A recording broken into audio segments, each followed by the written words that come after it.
The views and opinions expressed in this podcast do not necessarily reflect those of Into the Pit or the Vibes Broadcast Network. This show is intended for mature audiences. Please welcome your host, Coyote Knight.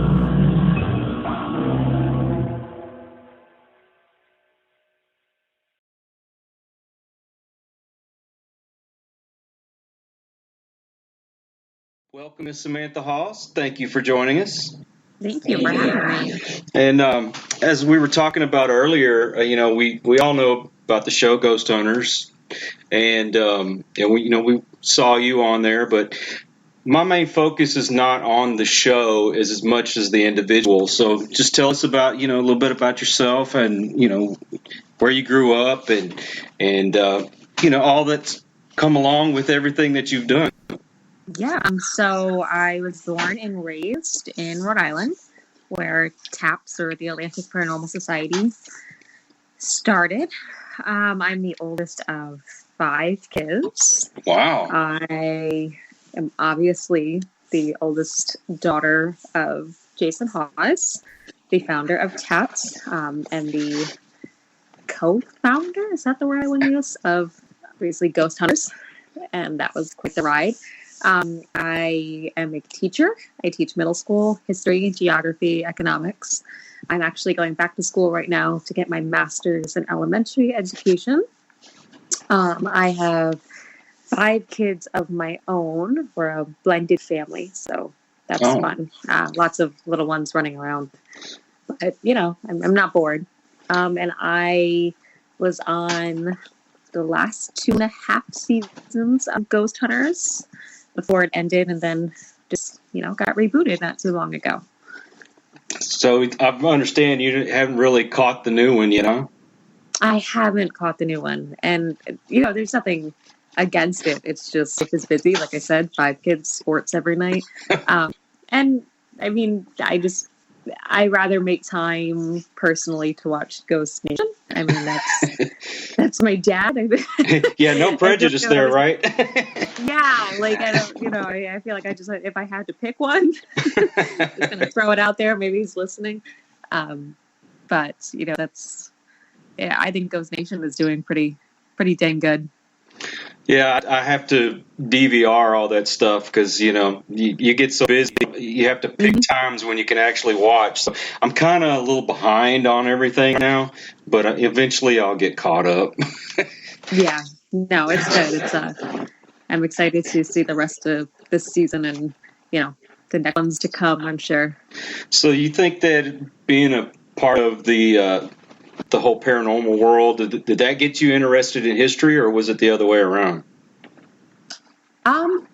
You know what? I think it was paranormal first, only because that's something that I was exposed to so early. It's, I wasn't in history class in middle school and high school before my paranormal exposure. It was the other way around. So I definitely think it assisted in that. It's not the only thing that made me enjoy history and want to be a history teacher, but it's definitely something that pushed me in that direction. And when it comes to the paranormal and ghost hunting, I like to definitely dig deeper into the historical aspect of that. Yeah, I'm a real geek when it comes to history. That was my favorite subject. So I'm always looking at that kind of stuff. But the funny thing is Rodney, who you got to meet earlier before the show started, he's actually like our history guy and our research. And just to hear all the cool stuff about the places we go to. If that's all I got out of it, that would make me happy. No, it can get pretty amazing pretty quick. So anyway, whenever Michelle and I first met, she was actually on a paranormal team, and she told me, she says, I have to tell you what I'm doing because, she thought freak out and run away. And I mean, the moment that she told me she was a paranormal investigator, I'm like, okay, I want to marry you right now. But anyway, I'd been watching the show for years and years, and I'd always wanted to do it. And I said, one day I'm actually going to not only do a ghost hunt, I'm going to do it with the Ghost Hunters. So a year later, Michelle and I ended up getting married, and we were trying to figure out where we're going for our honeymoon. And lo and behold, where'd we go but the Ohio State Reformatory with you and Dave and Tango, Amy Allen, and Chip Coffey was there. Yeah. And oh my God, Dustin was there. Can't forget him. And I'll be honest with you, when I first started watching the show and Dustin came on, I'm like, this guy's the biggest dork I've ever met. He's such a dork. And then I met him in person, and I'm like, this guy's really cool. And the work that he does with the whole suicide and depression. If you're looking out, if you're at any point in your life you want to meet like a genuinely just good person, and you're like, what is a good person? It's Dustin Harry. And that's what he is. There's not a bone in his body that is not good, in every sense of the word. I mean, he's a wonderful friend. He's a wonderful husband. He's a wonderful father. He's a wonderful paranormal investigator, a wonderful public speaker. He's just, everything he does so passionately, and he's good. That's just what he is. He was so awesome. He totally changed my look at him whenever we met him. I'm like, man, this guy's cool. But enough about Dustin. I don't want to get into that. Did your dad ever try to discourage you from getting into the paranormal? Or? No, but he didn't push me to do that either. It was kind of just like, this is what I'm doing. If you want to come, I'll take you. If not, don't. I mean, there wasn't a push in either way. And that's how it's been with all my siblings. Some of us, like me and Haley, and my sister Tori, who was just on one of the Ghost Nation episodes, we definitely have fallen into the field and wanted to be a part of the field. My brothers are still younger, so who knows? But they're teenagers, and they haven't really showed much of a desire yet. It's more of sports and friends and, wanting to do that stuff on the weekends. But we'll see. I mean, we'll see what they pick. No pressure. So what's it like for your kids when they go to school and their friends are like, hey, your mom's a ghost hunter? And is that like kind of cool? They got the star status at school? Yeah, so for them, I think it's easier than it was for me. I mean, looking back 25 years ago, being the kid in school whose dad was a paranormal investigator, nobody knew what that was. So it was just more awkward to say, like, what is your dad, what is your family doing this weekend? Oh, dad's going on a ghost hunt. Like, what does that even mean? What is that? maybe we shouldn't be friends. But for my kids, it's more of, we live in a small town. So, I mean, actually, he went to pick up my daughter for an orthodontist appointment a few weeks ago, and he walked into the school, and they were like, oh, we know who you're here for. Like, that's Jason Hawes. That's Riley's papa. Like, so it's a much different world for them. Like, but they're completely used to it. Like, they don't care. That's papa. That's papa. Yeah. I know exactly what you mean. I'm Paw. So that's just Pawpaw. Pawpaw's crazy. Pawpaw walks around in the dark talking to himself all the time. So Jason didn't try to push you into being a plumber or anything? No. That was one thing he didn't try. I just had to throw that in there. So, I mean, what did you do when you were growing up? I mean, besides the paranormal kind of thing, what was your interest? I was a nerd who took after-school Spanish classes. I played soccer. I still coach soccer.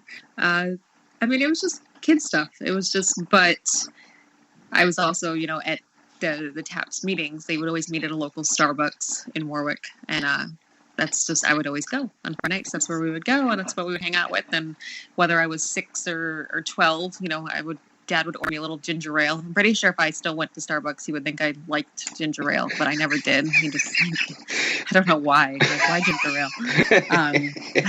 Well, whatever. And just listen to, that's when I first started listening to EVPs and watching footage. I mean, people, sometimes they'll pick apart when they see, me on TV, and they'll say, oh, she's only doing it because she's Jason's daughter. You don't really know what you're doing. You were just given this role because you're Jason's daughter. But in all actuality, I've been listening to EVPs and watching evidence since I was 5, 6 years old, and I've been investigating since I was 10. So, there's quite a long. I'm not saying my father was a doctor, I could go perform surgery, but I'm saying that because he was a paranormal investigator and taught me, that hobby from the time that I was young, that it was something that I feel comfortable doing. Yeah. So you weren't scared when you first started doing that? Not scared. I mean, I've never like run out of a location, but there's definitely, and there still are times where I'll get uncomfortable, and I just sense that like if I'm uncomfortable, I'm not doing my job the way I should. Mm-hmm. So I'll kind of excuse myself from the situation until I am more comfortable. But I've never run out of a location like that.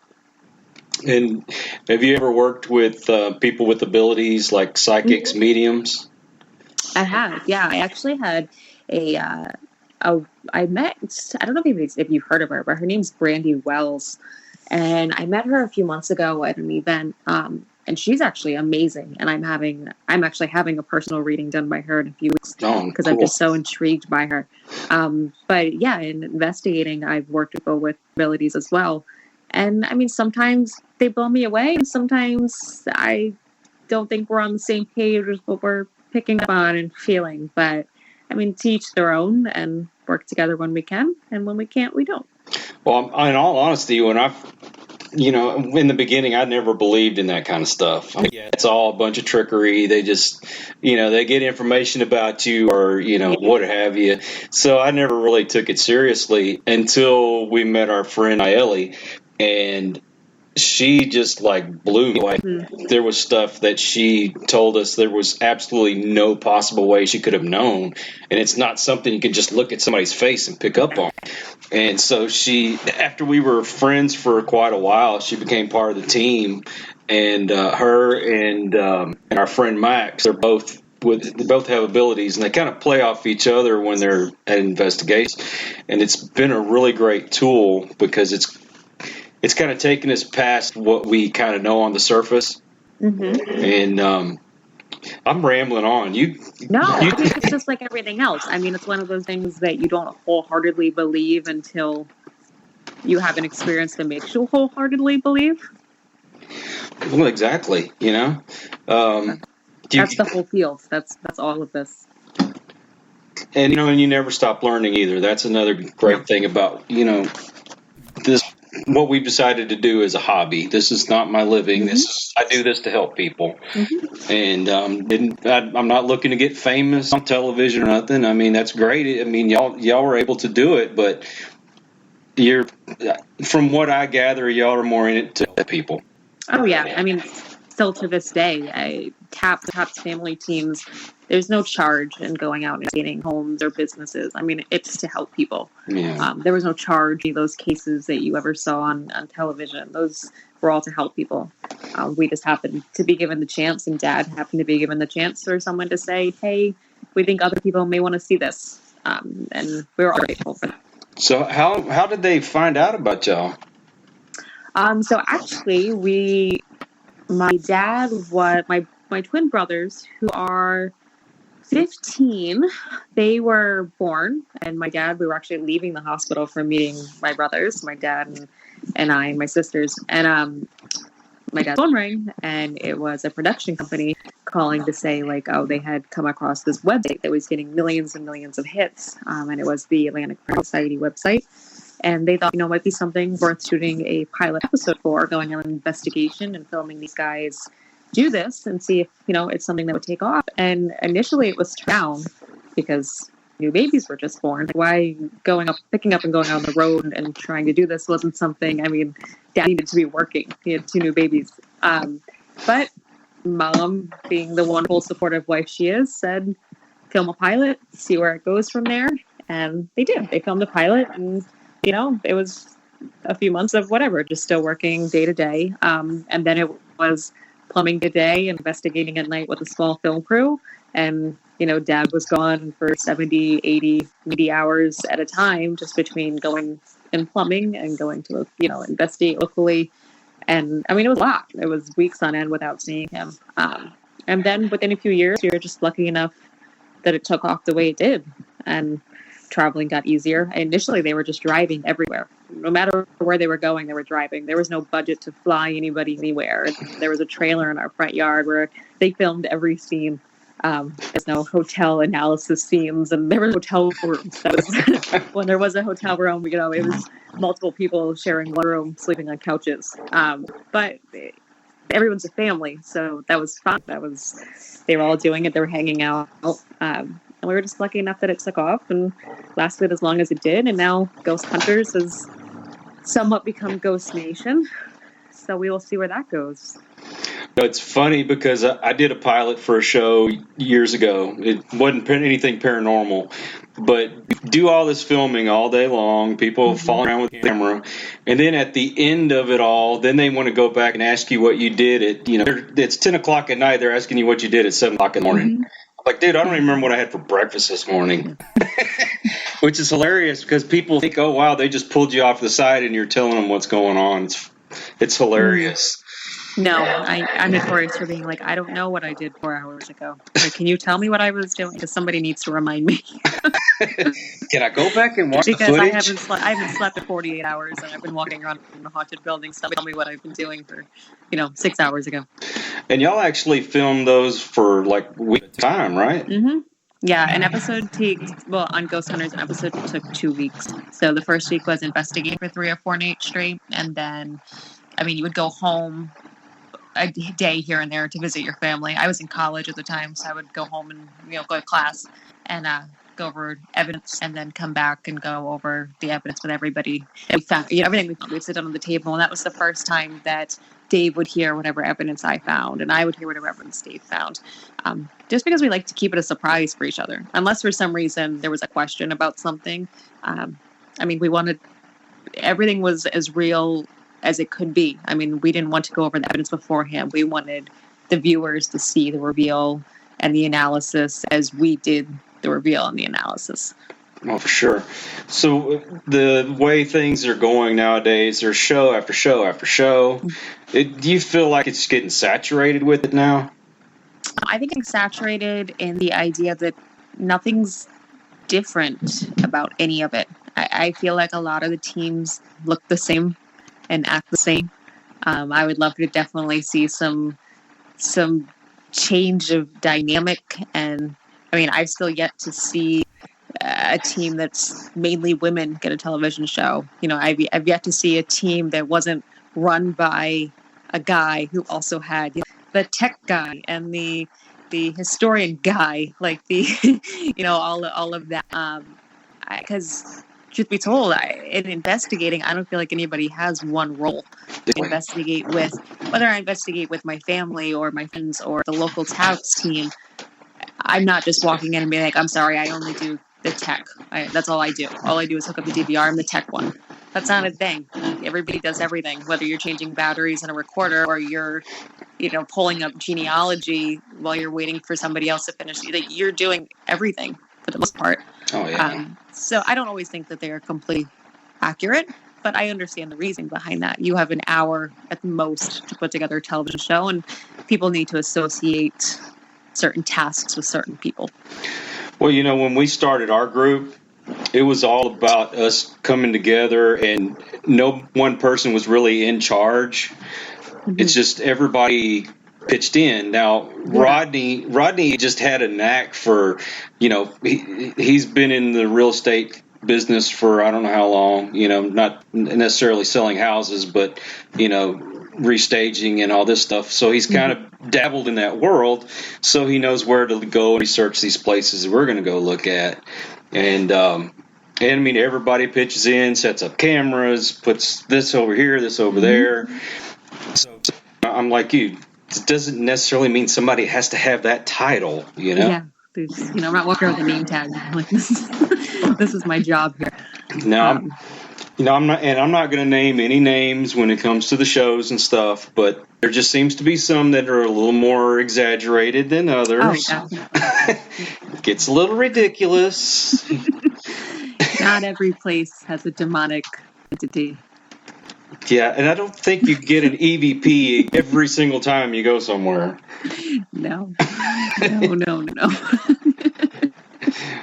You can sit in a building for weeks on end and get nothing, and somebody can walk in the next night and get an EVP that will blow you out of the water. So the idea you're going to walk into a place that, number one, it's a location you're not used to. Whatever there isn't used to you.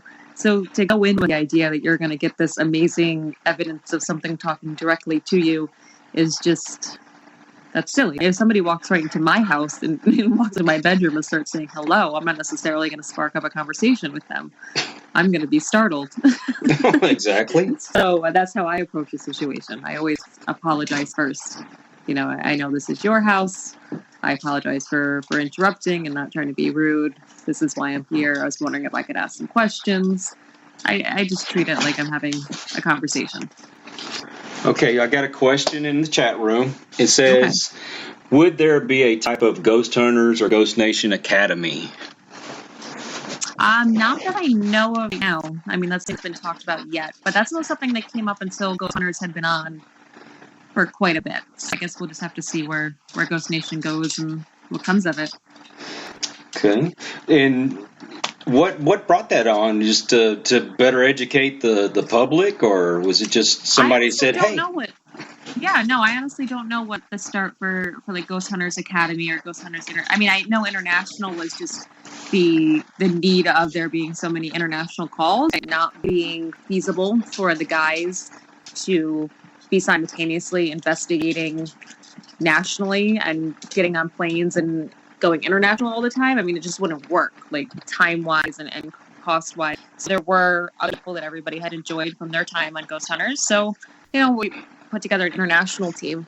I'm sorry, I got a new puppy. It's ran in my room. That's all right. I got a cat running around here, so. But I know Ghost Hunters Academy isn't something that I really saw what the reason behind starting that was.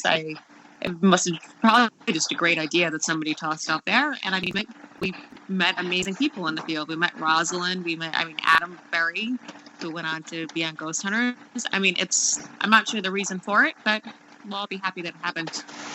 So you're still all friends with these folks, or are they kind of drifted off? I mean, there's definitely some that you don't see as much as you used to. I don't see Adam and Amy as much as I once did. I mean, they do their show, so that keeps them traveling. Grant's moved to Kentucky, so he's far.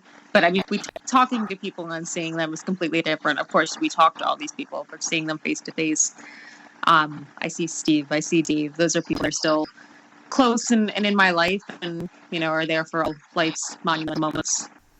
I got you. Got another question, and this one's coming all the way from Ireland. It says, Hey guys, what location anywhere in the world would you like to investigate?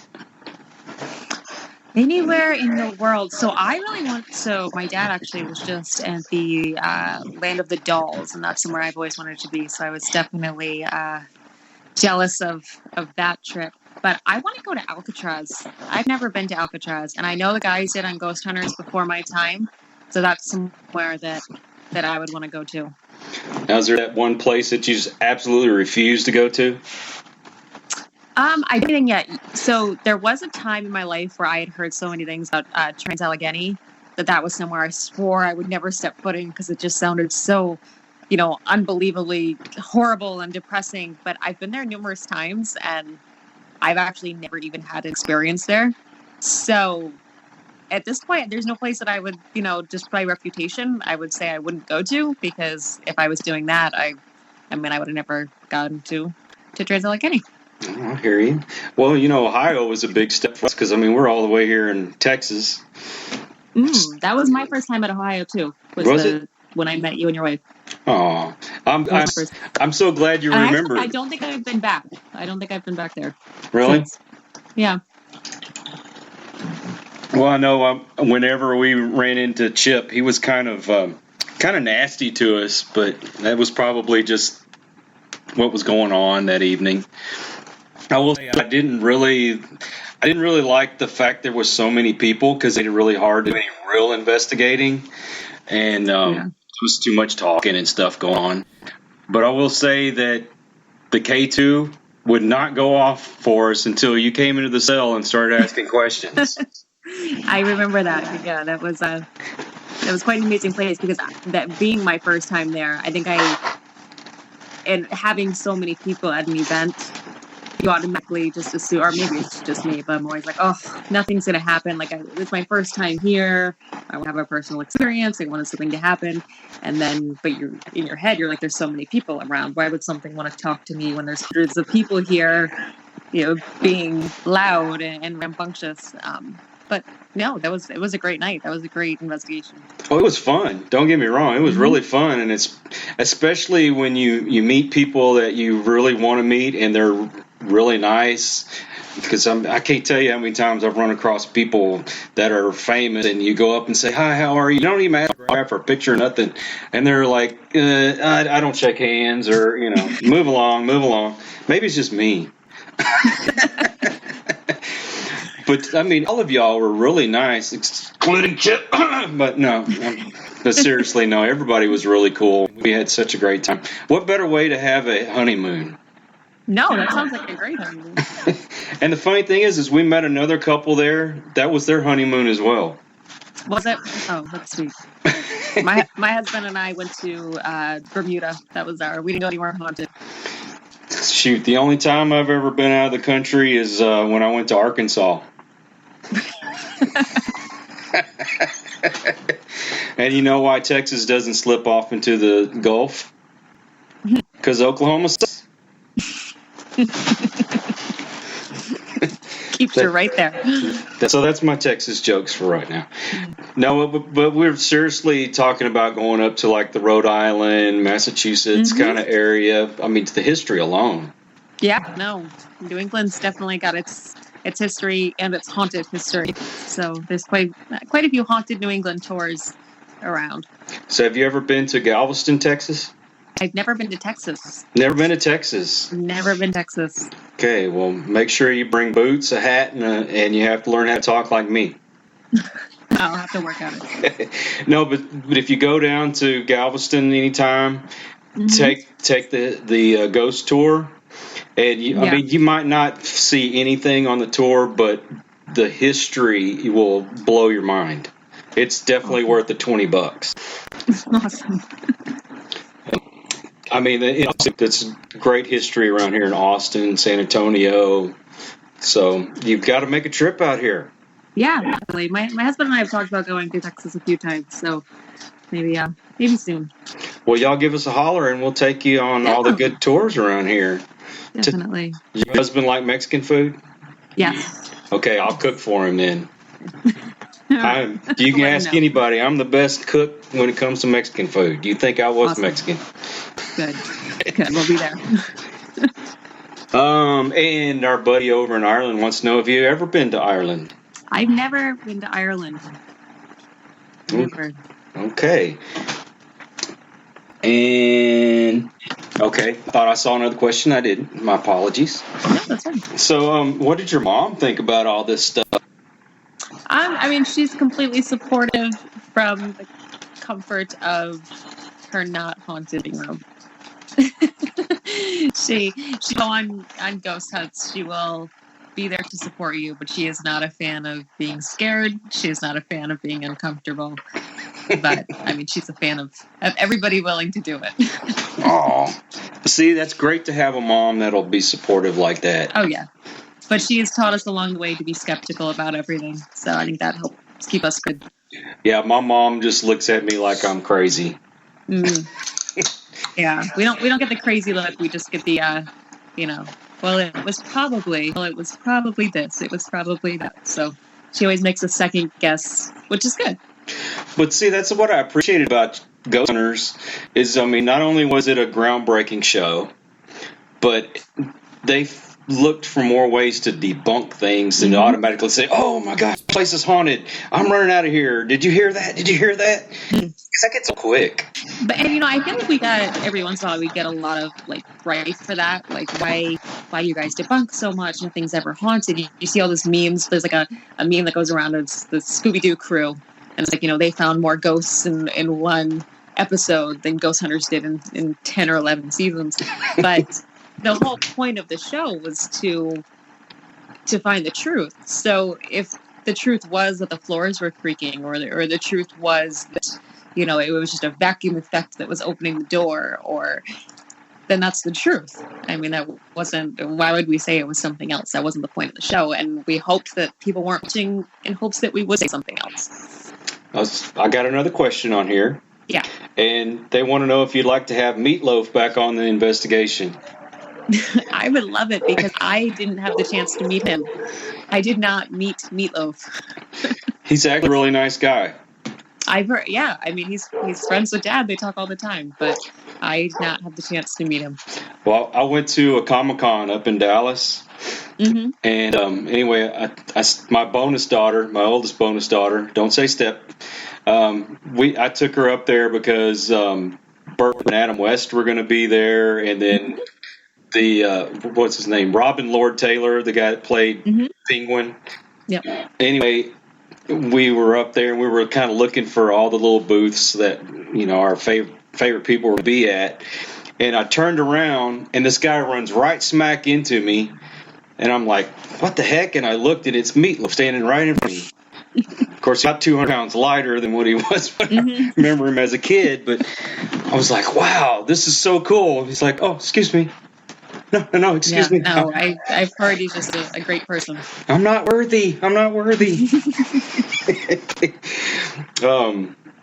Has there been a place that y'all have gone to that everybody swears up and down was haunted and y'all were able to debunk everything? I'm sure there has. I can't think of any place off the top of my head. But there's always places that it's not even necessarily debunking everything, but like I said before, you're going to have all those experiences. A lot of the times you get told of personal experiences, and I can't necessarily have the same personal experience unless it happens to me. So if it doesn't happen to me, I have to just assume maybe it didn't actually happen. I'm sure there's places that we've been where we have debunked everything that we could debunk, but I can't remember any of them off the top of my head.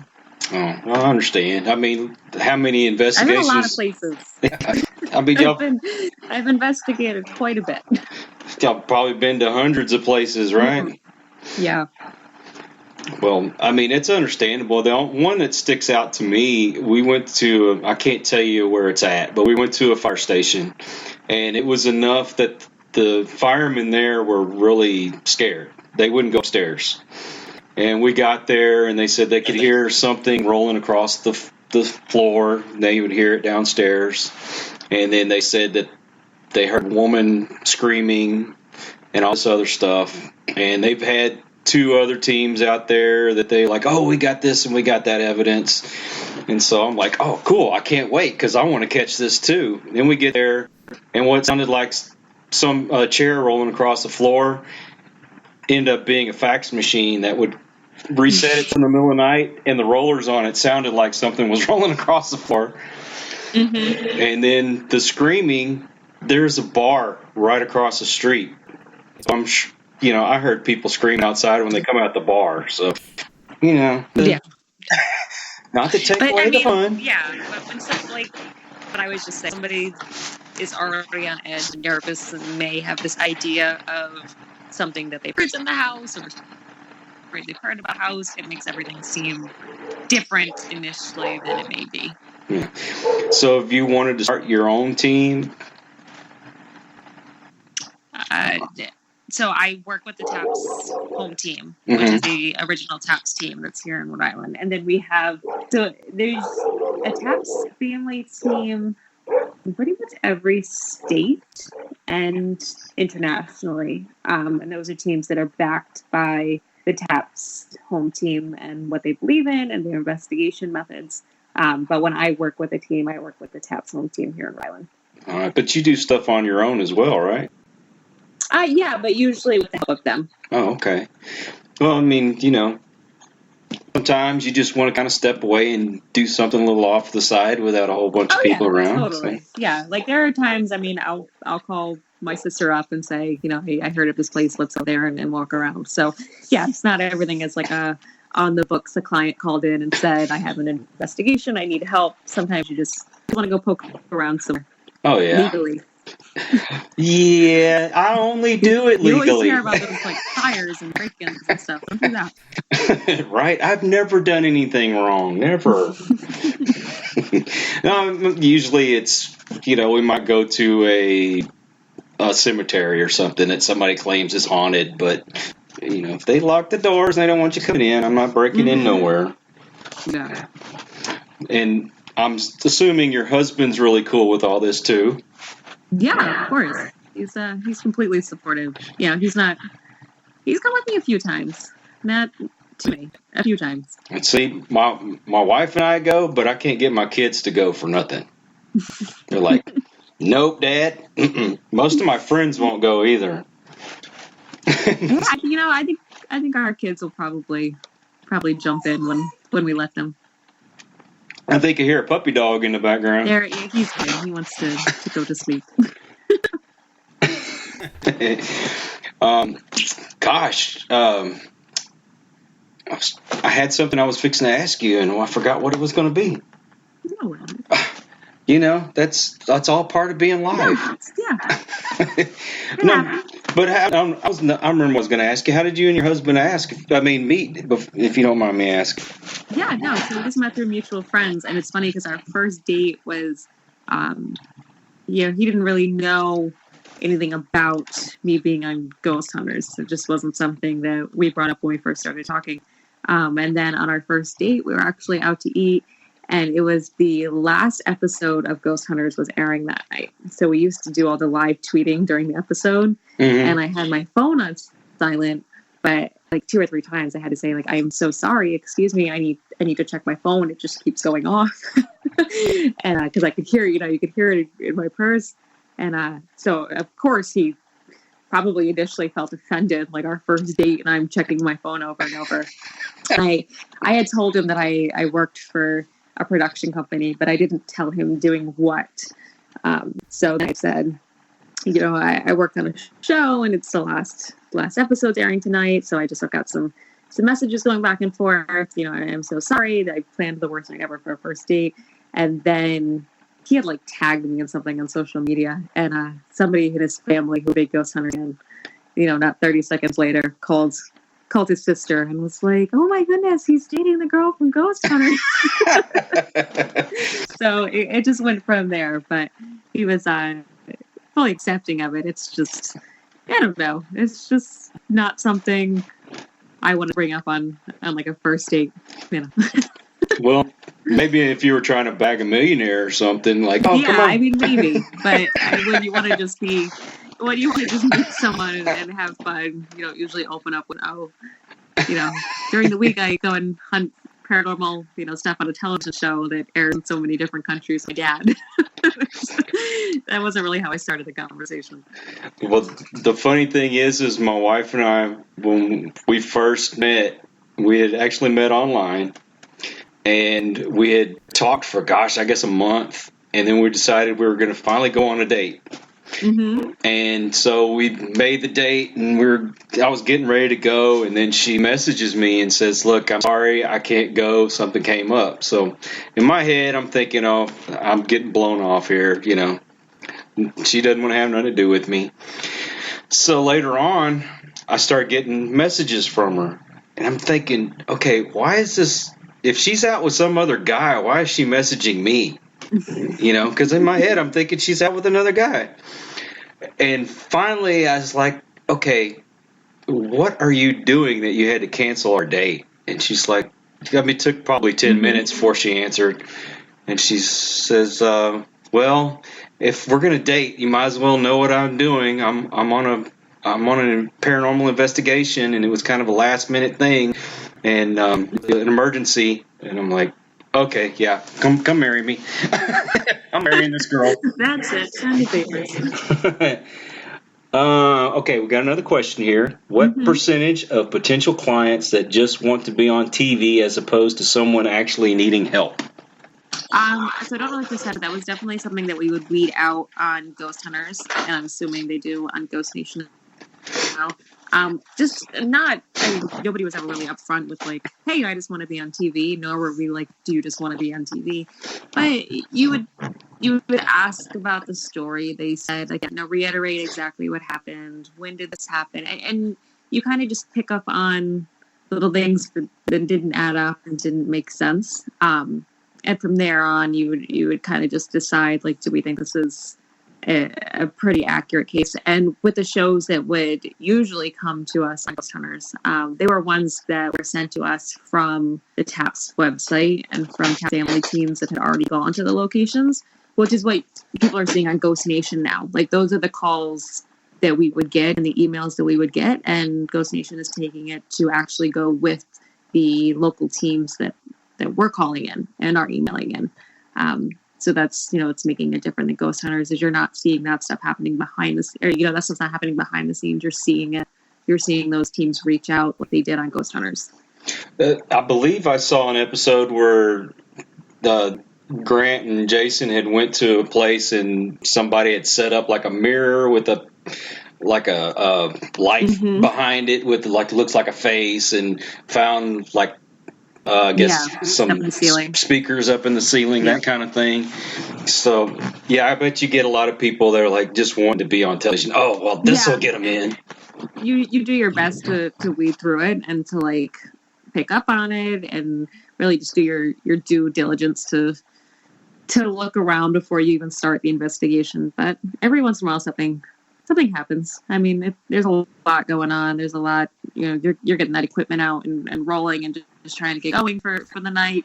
And, every once in a while, things might slip by. Oh, yeah. Out of the chat room, somebody wants to know if you have any tips on what to look for when interviewing someone. How confident are they in their story? And, the common slip-ups, I heard, well, okay, I didn't hear, but I was told. Or this happened, but not to me. Somebody told me that this happened to them. I mean, there's always those little things. Or I heard years ago this happened in this house, but I don't know if it's true. Those were always things that we listen for. And then, why would the client want us there? That's something else that we would always really, really listen for. Do they want us there because they want us to tell them that it was haunted, it was good for business? Or do they want us there because their child is afraid of not sleeping through the night? I mean, there were always things that we really listened for. Now, do you remember the movie The Conjuring, I'm sure? Okay. And that house that's featured in the movie is based on the house. It's, I guess, the daughter. Andrea Perrin. Yeah. I've read a lot of history on that place, and a lot of the stuff she claimed didn't even happen there. There's a lot of mixed. I'm friends with Andrea because I'm friends with Andrea, but I know there's a lot of mixed feelings and stories about what actually has happened in the house. Mm-hmm. I've been to the house, and I don't, personally, I'm completely comfortable in the house, and that doesn't necessarily mean anything, but there are places that I've gone to and immediately feel like, you're being watched and you're uncomfortable. But I know plenty of people who have walked into the house and said, no, it's a no-go. I'm not going to stay here. I'm not going to be in here. And I know the current owners as well, and they swear that things happened there that were documented when Andrea and the Perrin family lived there.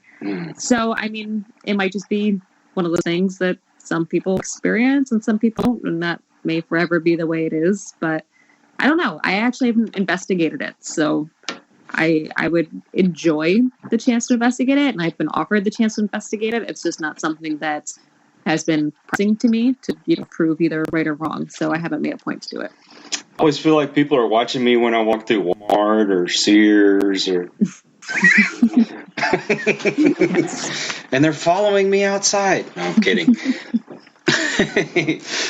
So anyway, anything else you would like to talk about before we... I don't think so. I think we talked about everything that I could think of. Okay. Can anybody reach you on social media? Would you mind sharing that? Yeah. No, I'm on Instagram, and I have my Facebook. So my Facebook is Samantha Hawes /T.A.P.S, I believe, all uppercase. And then my Instagram is Samantha 2_Hawes.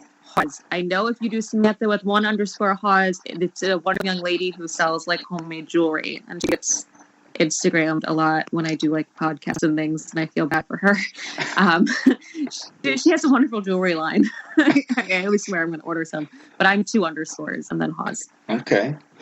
And anything else that might be coming up that you can talk about, or you can't? There's nothing I can really talk about. I know that, there's always lots of fun things happening and interesting things happening, and I hope that I can share stuff soon. So we can all just sit back and just hope to get back on TV? You can just anxiously await to find out.